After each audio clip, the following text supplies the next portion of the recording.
इराणची दीर्घकालीन लढाईची तयारी असल्याचं इराणचे भारतातले प्रतिनिधी डॉक्टर अब्दुल माजिद हकीम इलाही यांनी म्हटलेलं आहे। इराण शेवटपर्यंत लढण्यास तयार आहे। 5 वर्ष युद्ध सुरू राहिलं तरी इराणची तयारी आहे असं ते म्हणाले। याशिवाय हॉर्मुझ सामुद्रधुनी बंद केली नाही, ती खुली आहे। फक्त सध्याच्या परिस्थितीमुळे आणि अटींमुळे काही जहाजं तिथून जाऊ शकत नाहीत असं इलाही म्हणाले। इराणला युद्ध नकोय, मात्र जेव्हा आम्ही चर्चेसाठी तयार होतो तेव्हा अमेरिकेने आमच्यावरच हल्ले केले, त्यामुळे आता आमच्याकडूनही माघार नाही। जगभरातल्या इतर नेत्यांनी एकत्र येत हे युद्ध थांबवण्यासाठी अमेरिकेला सांगावं असंही डॉक्टर अब्दुल माजिद हकीम इलाही म्हणाले।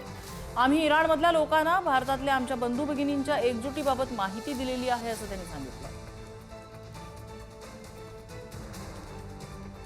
Actually, war has a lot of cost, whether within the regime and Middle East, and sometimes because of this unique place of this place is very unique and strategic place, which is Strait of Hormuz.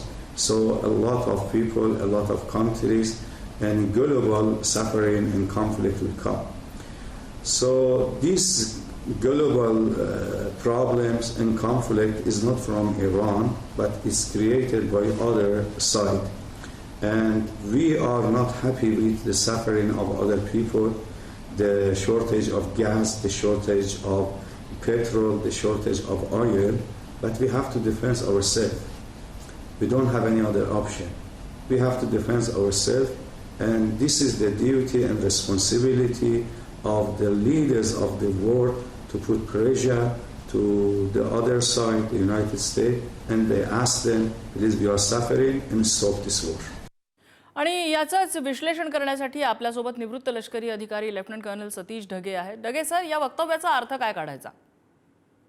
आपल्याला जर आठवत असेल तर इराणनं अधिकृतरित्या विधान केलं होतं की अमेरिकेने हे युद्ध सुरू केलं, परंतु ते बंद करणार आम्ही आमच्या अटी शर्तींवर। तो कंटेक्स्ट जर लक्षात घेतला तर त्यावरून जे आहे हे विधान आपल्याला लक्षात येईल की त्यांचा हा रिझॉल्व्ह आहे। एक्झॅक्टली आपण 5 वर्ष या आकड्यात जायला नको, पण दीर्घकालीन लढाई सुद्धा लढण्याची आमची तयारी आहे आणि त्यासाठी आरपार जाण्याची आमची एक प्रकारे तयारी आहे असं यांचं त्या ठिकाणी म्हणणं आहे। आणि बाकीचेही त्यांच्या मुलाखतीमधले बाकीचेही मुद्दे जर आपण त्या ठिकाणी लक्षात घेतले तर माझ्या मते एक सर्वात महत्त्वाचा मुद्दा तो म्हणजे स्ट्रेट ऑफ हॉर्मुझशी संबंधित त्यांनी जे विधान त्या ठिकाणी केलं की स्ट्रेट ऑफ हॉर्मुझ बंद करण्याचा आमचा कुठलाही इरादा नाही। माझ्या मते पहिल्यांदा ते बोलत नाहीये, 2 दिवस अगोदर सुद्धा युनायटेड नेशन्स मधले इराणचे जे एन्वॉय होते त्यांनी त्यांच्या भाषणामध्ये सुद्धा हेच त्या ठिकाणी म्हटलं की आम्हाला स्ट्रेट ऑफ हॉर्मुझ त्या ठिकाणी बंद करायचं नाही, पण तिथली परिस्थिती सगळी पाहता त्या आज घडीला जे आहे स्ट्रेट ऑफ हॉर्मुझची रक्षा करणं हे इराण म्हणून आमचं त्या ठिकाणी कर्तव्य आहे।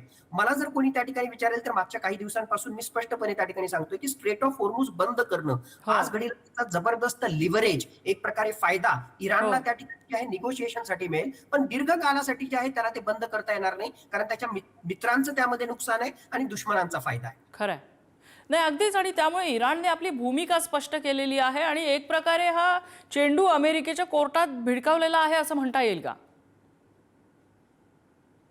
या प्रकारची त्यांनी भूमिका एक प्रकारे जसं एक प्रेशरायझिंग टॅक्टिक म्हणून म्हटलं जाते की इराण जे आहे फार काळ या युद्धामध्ये त्या ठिकाणी टिकणार नाही, त्यांच्याकडची जे आहे शस्त्रास्त्र सगळी संपून जात आहेत, तर त्याला एक प्रकारे जे आहे इन्फॉर्मेशन वॉरफेअरला किंवा तशा प्रकारच्या नॅरेटिव्हला काउंटर करण्यासाठी हे विधान त्यांनी केलेलं आहे की दीर्घकाळासाठी आम्ही ही लढाई लढण्यासाठी तयार आहोत आणि आमच्या दृष्टिकोनातून ही न्याय्य अशी लढाई आहे। आपल्यालाही जसं माहिती की 3 महत्वाच्या ज्या कंडिशन्स इराणनं त्या ठिकाणी ठेवलेल्या आहेत तसं जर पाहिलं तर त्या न्याय्य आहेत, कारण त्यांच्या सार्वभौमत्वाशी संबंधित त्या मागण्या त्या ठिकाणी आहेत, त्याचबरोबर त्यांचं जे नुकसान झालं त्या नुकसान भरपाई त्या ठिकाणी व्हावी, आणि सर्वात महत्वाचं जसं जून 2025 मध्ये हल्ला केला आणि काही महिन्यातच अमेरिकेनं पुन्हा हल्ला केला, समजा आता चर्चा जरी झाली तरी भविष्यामध्ये अमेरिका आणि त्याचे मित्र राष्ट्र अशा प्रकारचा पुन्हा हल्ला करणार नाही याची गॅरंटी काय, म्हणजे सिक्युरिटी गॅरंटी। तर या त्यांच्या मागण्या ज्या आहेत ते योग्य मागण्या आहेत, म्हणून या मागण्या जोपर्यंत मान्य होत नाही तोपर्यंत शेवटपर्यंत आमची लढण्याची त्या ठिकाणी तयारी आहे, आरपार आम्ही त्या ठिकाणी जातोय। आता शांतता, आम्हाला तर शांतता हवी आहे, पण या अनुषंगानं शांततेशी संबंधित चर्चा करायची की नाही हे अमेरिकेने ठरवावं,